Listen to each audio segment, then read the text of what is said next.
Welcome to Blinded by Science, a weekly appreciation of all things science.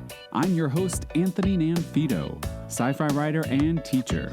But for this podcast, you can think of me as your science ambassador. You can subscribe to Blinded by Science on the YouTube channel Nanfito Space, or wherever you listen to podcasts. Visit anchor.fm/blinded by science for more details. All right, let's get to the science. Welcome to another episode of Blinded by Science.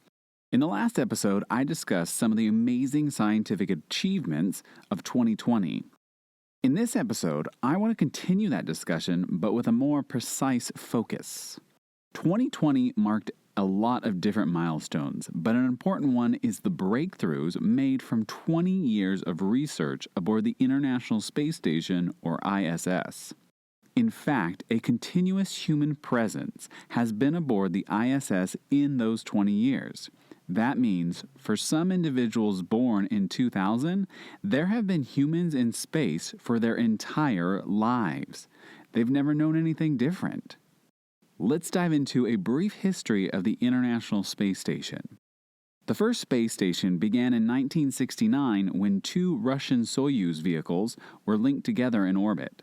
This was a very rudimentary version of a space station, but it was the first realization of something that had only been dreamed about in the annals of science fiction.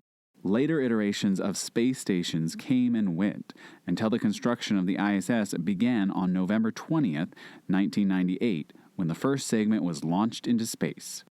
Almost 2 years later, on November 2nd, 2000, the first crew began residing on the station. Since then, there has been a continuous human presence on the station by NASA and its international partners. The ISS was first constructed and is continuing to be constructed as an international collaboration between the United States, Russia, Canada, Japan, and participating countries from the European Space Agency. It is, without a doubt, the most ambitious international collaboration ever attempted in human history. It is the largest space station ever constructed in orbit and has been visited by 18 and counting different countries. I want to reiterate this international collaboration of the ISS. In today's world, it's so easy to see how we are different and how the world seems divided. But I assure you it is far from that. And when we work together, look at what we can create. We've created a space station, currently about the size of an American football field, that orbits the Earth once every 90 minutes and has had humans, yes, humans like you and me, living on it since 2000. The ISS is a testament to human collaboration, the power of science, and the power of our determination. And all of that scientific collaboration and research has had profound effects for us humans living down on the planet. And that leads us to the second segment of the show, Science Did What? Or in this case, the ISS did what? We'll take a short break and then we'll get into the amazing research that the ISS has provided us. Hey, it's Anthony here. Thanks for listening to the show. I hope you're enjoying it as much as I'm enjoying creating it. If you want to support the show, consider leaving a review on iTunes. This helps increase the show's rating and its discoverability so others can appreciate science too. All right, let's get back to the show.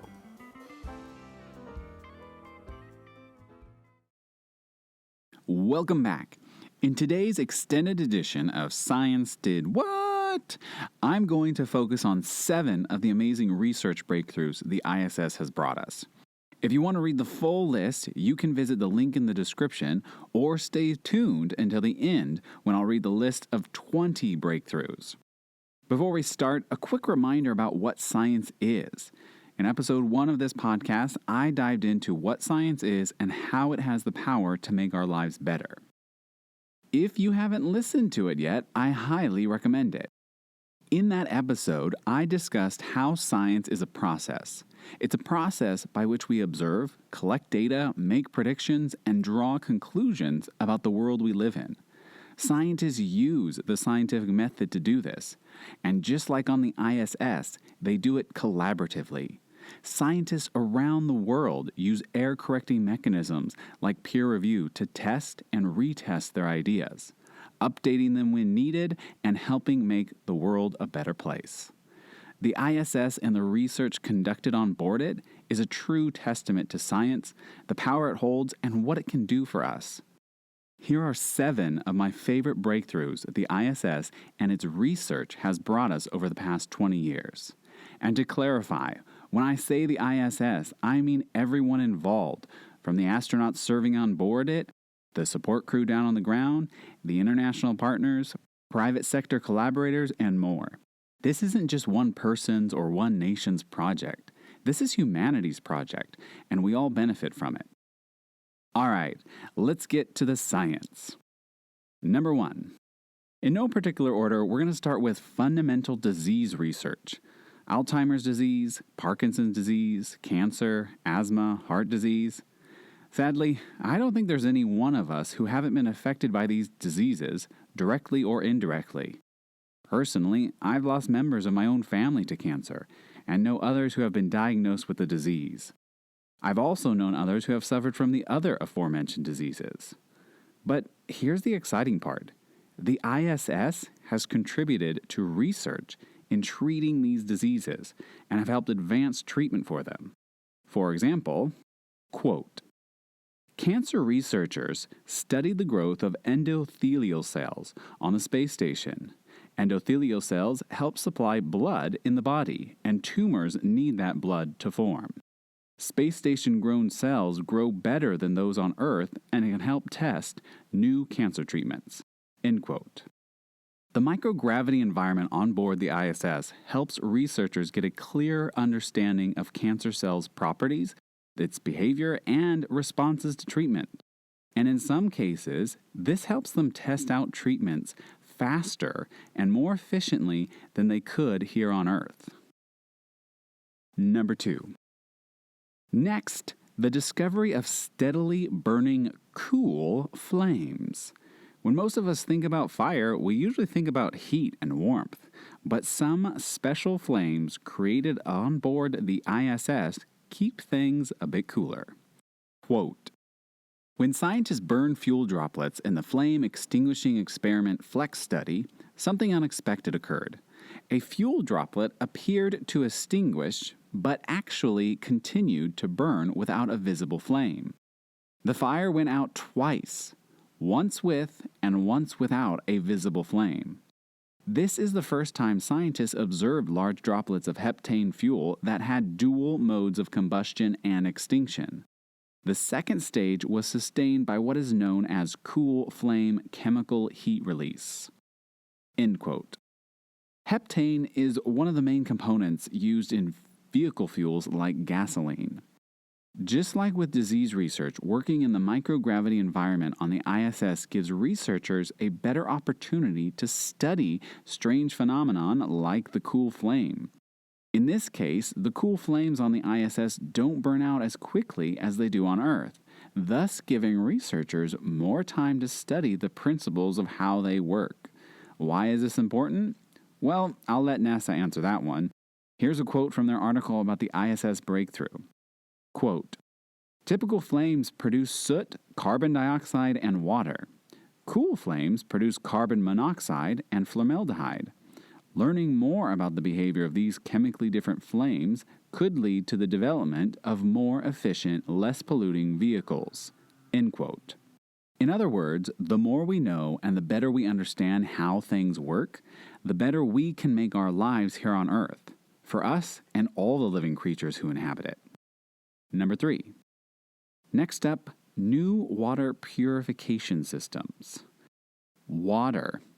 For our planet, it is the most important resource any of us could have access to. It is a vital component for us humans and life on Earth. Without it, we would be in a world of trouble.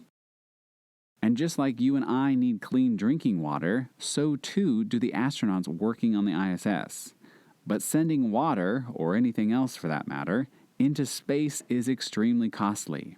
Hence, the need to be able to reuse as much water as possible. In fact, quote, The water recovery system purifies and filters the station's water, recovering and recycling 93% of the water astronauts use in space. This technology has been licensed to adapt it into an Earth-based water treatment system, the first of many ground-based water filtration systems using NASA technology was installed in Iraq in 2006. End quote. This is fantastic. There are so many people around the world who do not have access to clean drinking water. Again, something that is vital for human survival both on and off planet.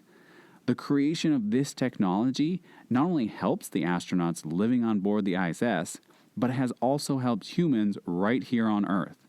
And this is just one example of modern-day technology that has its roots in space exploration. In fact, you might be listening to this on a telecommunications device that has technology and components courtesy of NASA and space exploration. But that sounds like a topic for another episode. Back to water purification systems.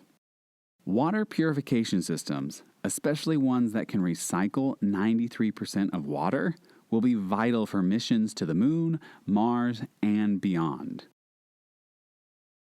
Number 4. Are you getting hungry? I could use a small snack. So let's talk about growing food in microgravity, another important development for future deep space missions as well as for life on Earth. I've already mentioned that it's costly to send things up into orbit, so that means each cargo delivery to the ISS has to be worth it. And yes, astronauts do need to eat, but having the ability to grow food in space allows for the reduction of cargo resupply missions, as well as opening up the opportunity to provide fresh produce to astronauts. Why fresh produce? You may remember when you were little and Mom said eat your vegetables? Well, she wasn't just being bossy. She was making sure you got the nutrients you needed to be strong and healthy. And even though astronauts in space aren't children, yet, they still need nutritious food. In fact, probably even more so because of the effects of living in microgravity can cause bone loss and muscle atrophy. And on board the ISS, they've been testing techniques for growing food in microgravity. Quote, many techniques for growing plants have been explored on station to prepare for long-duration missions. On August 10, 2015, astronauts sampled their first space-grown salad. 8 types of leafy grains have been grown in the veggie facility for astronauts to eat, fine-tuning the best techniques. End quote. These techniques can help us produce fresh, nutritious veggies for astronauts in space and for us humans down on Earth. Hey, it's Anthony here. Thanks so much for listening to the show. Science is all about collaboration. If you enjoyed what you've heard on the show, share it with a friend so they can enjoy it too. Science is all about sharing and keeping others up to date. All right, let's get back to the show. Number 5. When I fly in an airplane, one of my favorite things to do is take a look out the window. Even though the view can make me nauseous, the perspective is more than worth it. Looking out, you can see the curvy slopes of hills and the zigzags of the jagged mountaintops that make up the beauty of our planet. While this bird's eye view gives me a different perspective than my usual ground-based one, the ISS has been monitoring our planet from a unique perspective for 2 decades. And that perspective has brought new insights. Quote, the view of Earth from the space station is life-changing for the few who get to see and photograph it in person. But this vantage point does more than create beautiful images. Photos taken by astronauts can help track the evolution of our planet alongside the suite of tools inside and outside the space station. The orbiting lab has evolved into a robust platform for researchers studying Earth's water, air, land masses, vegetation, and more. EcoStress analyzes water stress in plants, while JETI looks at the same areas of Earth, analyzing carbon stored in forests. Though the many experiments collect data individually, together they provide a set of measurements that pushes the leading edge of environmental research. End quote. If you've never seen any pictures taken from the ISS, I highly recommend you visit NASA's image gallery, link in the description. Climate change will be the defining crisis of my generation and the next century. But with the unique perspective and study provided by projects like the ISS, scientists can have the data they need to know where the most impacted areas are located and how to respond to them. Remember, science is a collaborative effort. Together, we can make Earth a better place for all living creatures, and that includes slowing down the effects of climate change, reversing as much damage as possible, and, as Bill Nye is so fond of saying, change the world. Number 6. Speaking of changing the world, the ISS gives students access to an orbiting laboratory. Which students, you might be asking? All students from elementary all the way up to college level. Quote, numerous programs have given elementary to college-age students access to space and the chance to take advantage of the microgravity environment aboard the space station. More than 950,000 students have participated in the EarthCam program, taking pictures of Earth using a station camera. Hunch has partnered with schools around the country to send more than 1,300 student-made items to the station. The Genes in Space and Guardians of the Galaxy Space Station Challenge competitions have given high school students the opportunity to design experiments flown into orbit. Millions of children have participated in Tomatosphere, which provides students with tomato seeds exposed to space or space-simulated environments and seeds that have not, allowing classrooms to compare how the seeds grow. In addition, students have the opportunity to talk with astronauts in space through NASA's STEM on station and amateur radio on the International Space Station. End quote. This is fantastic. This gives students the opportunity to develop new skills, engage in space research, and instill an appreciation of exploration. Do you remember NASA's definition of science from the first episode of Blinded by Science? If not, here it is. Quote, science is not just a step-by-step approach to discovery. Science is more like a mystery, inviting anyone who is interested to become a detective and join in the fun. End quote. Providing students access to the orbiting laboratory on the ISS inspires the next generation of researchers, explorers, and scientists. It helps develop a healthy appreciation of science. This helps them engage in that mystery and become a detective and join in the fun. Number 7. Last, but certainly not least, let's talk about 3D printing in microgravity.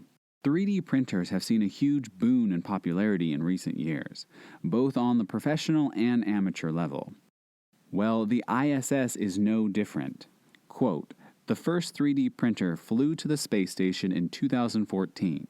Developed by Made in Space, the printer produced dozens of parts that researchers analyzed and compared with those made on the ground.